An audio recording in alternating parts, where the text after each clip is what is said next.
Hello Avengers, welcome back to another video. இந்த வீடியோவில் பறந்து போ படத்தோட ரிவ்யூ தான் நம்ம பார்க்க போகிறோம். அதாவது இந்த படத்தை பற்றி எதுலேருந்து ஆரம்பிக்கிறதுன்னு எனக்கு சத்தியமாக தெரில. ரொம்ப நாள் கழிச்சு ஒரு ராம் சார் படம் தேட்டருக்கு வருது. நானும்லாம் ரொம்ப எக்ஸ்பெக்டேஷனோட போய் உட்காந்து பார்த்தேன். நிறைய பேர் சொன்னானுங்க, என்னங்க சிவா வச்சு எல்லாம் எடுத்துருக்காரு, படம் இதாகுமா நல்லா இருக்குமா அப்படிங்கிற மாதிரி. சூப்பராக இருந்துச்சுங்க, சத்தியமாக சொல்கிறேன். தேட்டரில் நான் 60 ரூபா டிக்கெட் கொடுத்து தான் போய் பார்த்தேன், நைட் ஷோ தான் போய் பார்த்தேன். பட் தேட்டரில் பெருசாக ஆட்களே இல்லை. சரி, அதுக்கு முன்னாடி ஷோஸ் அந்த மாதிரி இருக்கும்னான்னு கேட்டால் அப்படியும் இல்லை. நான் ஏன்னா டிக்கெட் இருந்தும் எனக்கு டைம் கிடைக்காதனால தான் நான் நைட் ஷோ போனேன். பெருசாக கூட்டம் இல்லை நான் போன தேட்டரில். பட் என்ன மாதிரி படங்க, எனக்கு ட்ரெய்லர் பார்த்தப்பே தெரிஞ்ச ஓரளவுக்கு இது வந்து பேரண்டிங் பற்றின ஒரு கதை தான் அப்படிங்கிறது.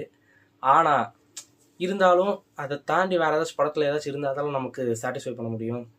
சூப்பராக காமெடி எல்லாமே ஒர்க் அவுட் ஆச்சு. எனக்கு எஸ்பெஷலி அந்த last 30 minutes of the film தரமாக இருந்துச்சு. உண்மையிலே தரமாக இருந்தது. முகத்தில் என்ன தண்ணி அடிச்ச? நைட் அப்பா அடிச்சா காலையில் சன் அடிக்கலாம்ப்பா. நிறைய சீனில் நம்மளை எமோஷனலாக கனெக்ட் பண்ண வைக்குது, நல்லா இருக்குது. ஆஸ் யூஸ்வல் ஒரு ராம் சாரோட ஃபிலிம். ஆனால் பிரச்சனை எங்கன்னா, இது வந்து ஒரு ராம் சாரோடைய படம்.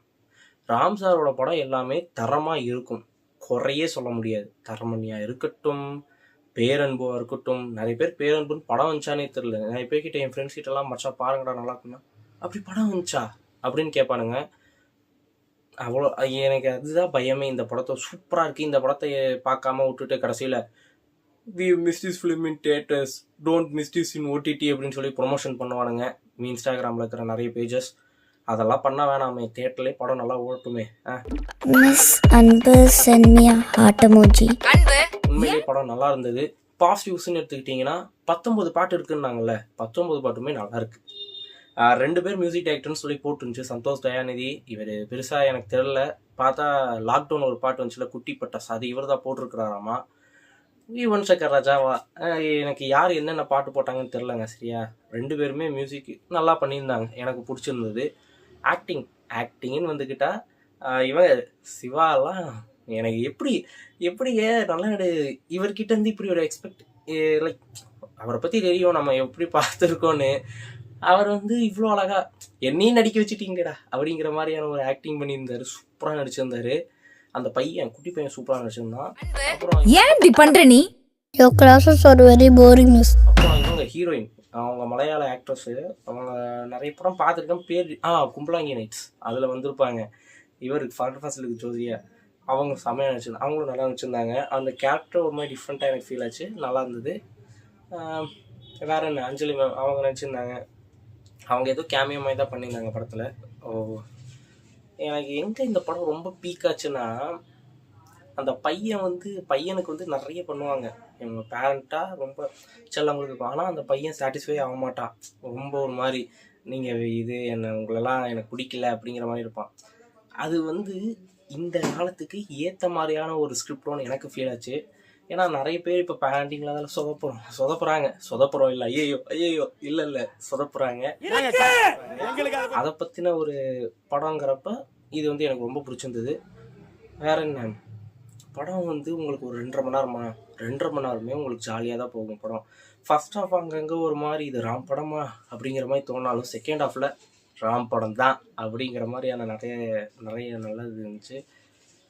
பெருசாக குறை சொல்கிறதுக்குன்னு உண்மை இல்லைங்க. தாராளமாக தேட்டரில் போய் பார்க்கலாம். பிரச்சனை அதான், நான் ஆரம்பத்துலேயே சொன்ன மாதிரி, எத்தனை பேர் தேட்டர் வந்து இந்த மாதிரி படத்தை பார்ப்பாங்கங்கிறது தான். லைக் நல்ல படம் எடுத்தால் பார்ப்பாங்க, ஒத்துக்கிறேன். பட் இது நல்ல படம் தான். நான் இப்போ என்ன, ஜூன் 4ஆம் தேதியா இந்த வீடியோ, நான் ஜூன் 5ஆம் தேதி இருக்கிறேன். படம் பார்த்தது ஜூன் 5ஆம் தேதி நைட்டு.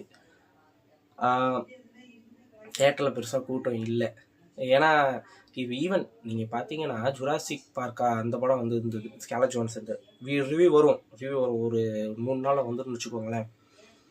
அந்த படத்துக்கு தான் ஸ்க்ரீன் நிறைய இருந்தது, இந்த படத்துக்கு கம்மியாக தான் இருந்தது. ஆனால் நிறைய பேர்கிட்ட கேட்டப்போ, என் ஃப்ரெண்ட்ஸ்லாம் போய் பார்த்துட்டானுங்க ஜுராசிக் பார்க்கு. கேட்டப்போ என்ன சொல்கிறாங்கன்னா, படம் பெருசாக நல்லா இல்லை, ரொம்ப அரைச்சிருக்கானுங்க, நல்லா இல்லைடா அப்படின்னாங்க.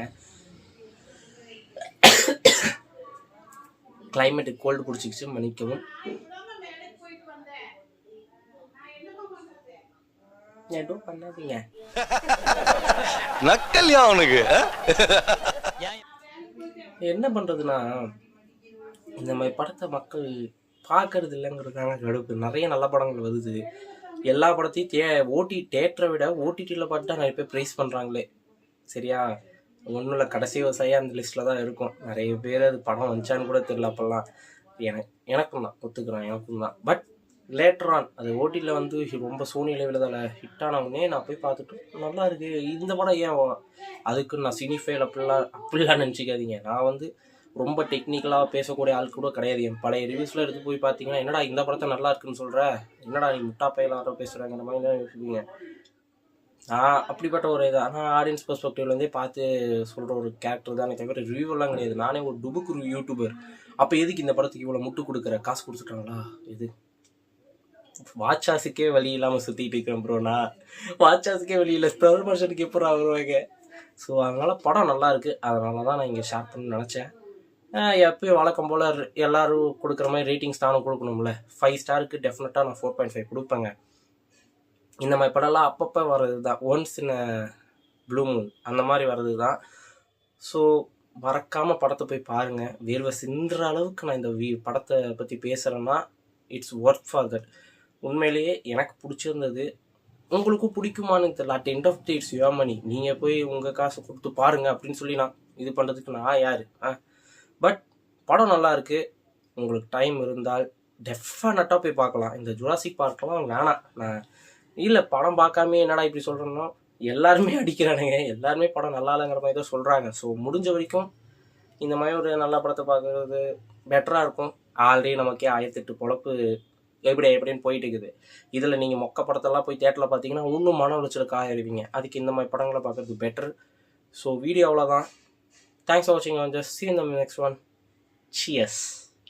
தங்களுடைய குழந்தைகளின் முன்பு வெற்றி பெறுவதற்காக போராடுகிற அனைத்து அம்மாக்களுக்கும் அப்பாக்களுக்கும், தூரிகா என் தூரிகா, ஒரு வானவில் மழை என வீழ்ந்தினாய் தாரிகா.